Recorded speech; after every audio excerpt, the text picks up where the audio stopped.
So, as Steve mentioned, there was also that email sent to Ghislaine Maxwell from an email address entitled The Invisible Man. And that email began, "I'm here at Balmoral Summer Camp for the royal family." There are reports suggesting that may be, as you just heard, Andrew Mountbatten Windsor, the former Prince Andrew. What was intended as a simple portrait session inside Jeffrey Epstein's office may have just changed the entire narrative. For years, the story was carefully managed. A single, regrettable loan, a momentary lapse in judgment, long since buried. But a single photograph taken in 2015 and hidden for a decade tells a very different story. This isn't about a one-time favour. This is about a direct, contentious financial arrangement, sitting in plain sight on a predator's desk with a price tag and a paper trail that leads right back to a prince and his ex-wife. And the man who captured it never knew the explosive evidence his camera had quietly recorded. The scene was 2015.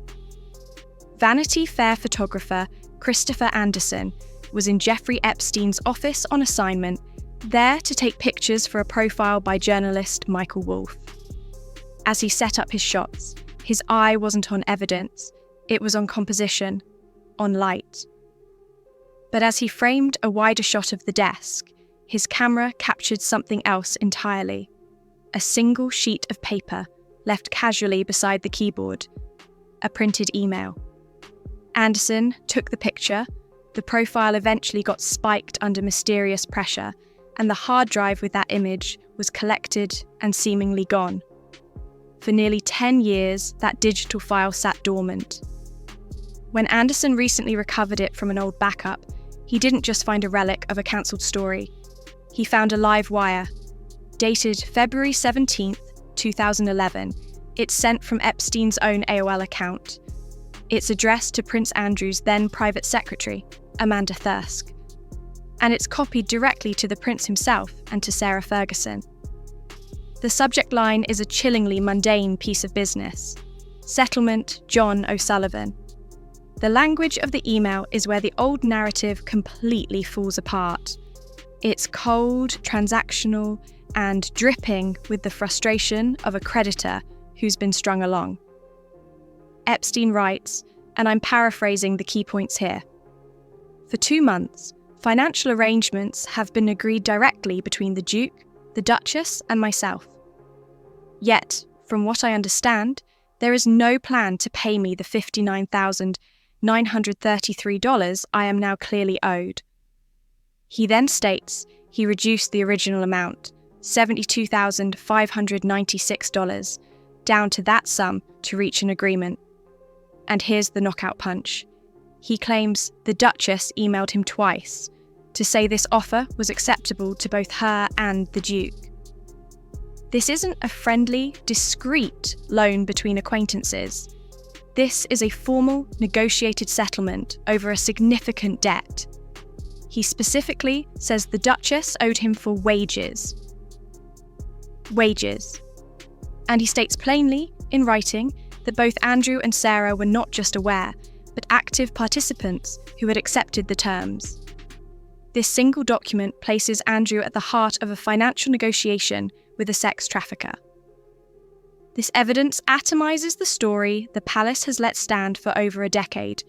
Remember the official version? Sarah, facing a £78,000 debt to her former assistant, Johnny O'Sullivan, accepted a one-time bailout of £15,000 from Epstein in 2011. In her 2012 apology, she called it a gigantic error of judgment, said she was contrite and vowed to repay it and never speak to him again. A terrible one-off mistake, regretted and supposedly closed. But this email? It reveals a protracted negotiation over a sum approaching $73,000, nearly 5 times the amount she ever admitted to taking. It shows Epstein wasn't just helping a friend in a pinch, he was dealing with the prince's office, with the Duke and Duchess as a unit, over a debt he felt was legitimate enough to put in writing and chase for months. Insiders and staff who've spoken off the record have long whispered that the financial ties were stickier, more complicated than the clean one and done story suggested. Now, they aren't whispers. They're a printed demand for payment. And this forces the darkest, most inevitable question to the surface. What did Jeffrey Epstein, a man who built his power on a currency of favours, compromising situations and influence, expect in return for fronting what he pointedly called wages? An email like this doesn't exist in a vacuum. It exists within Epstein's well-documented ecosystem of transactional relationships. When a source told outlets this revelation would raise questions about what favours she and Andrew have done for him in exchange. They weren't just speculating for drama. They were pointing directly at the logical gaping hole this email blows open in the official story. If this was a wage, what was the service? If this was a debt he was so aggressively pursuing, what was the original value provided? This was a man who kept meticulous records, flight logs, and contacts. A documented financial claim of this size from him wasn't charity. It was an invoice.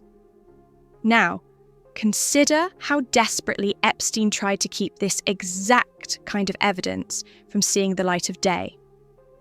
After Anderson's shoot, Epstein had a sudden change of heart. He tried to pull out of the Vanity Fair profile entirely and move to control the narrative. He offered Anderson $20,000 to own the photos outright after publication. A sum the photographer said was all the money in the world to him at the time. But when Anderson, adhering to journalistic practice, refused to hand over the images before the story ran, the atmosphere turned threatening. Epstein dispatched his bodyguard and driver, a man named Merwin, described as a massive, intimidating figure in a long black overcoat and leather gloves, to Anderson's studio. The message was clear. The pressure wasn't just on the photographer. Reports claim Epstein successfully threatened the magazine itself, leading to the story being killed. Anderson cashed the check, the bodyguard collected the physical hard drive, and the email on that desk vanished from view, until a forgotten backup resurfaced a decade later. The suppression tactic worked perfectly until it didn't.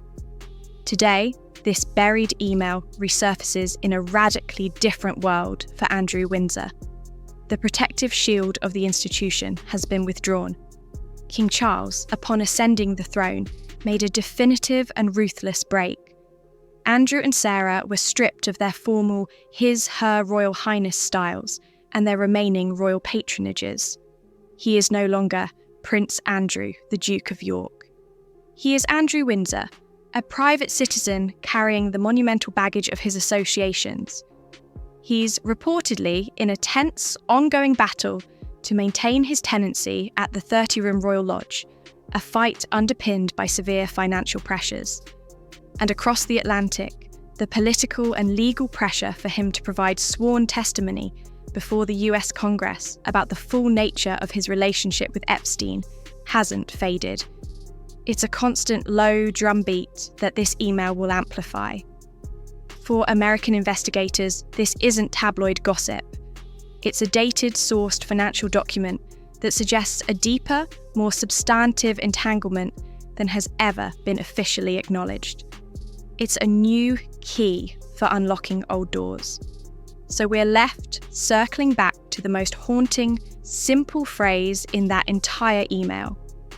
The amount I am owed by the Duchess in wages. Every other detail, the amounts, the dates, the recipients, paints a picture of a deep financial link. But that one word, wages, changes the melody entirely. It implies a contract. It suggests compensation for service rendered. It's the detail that transforms the story of poor financial judgment and toxic friendship into something with far more unsettling and unexplored dimensions. The palace machinery spent years trying to contain, minimize, and finally amputate this scandal from the working royal family.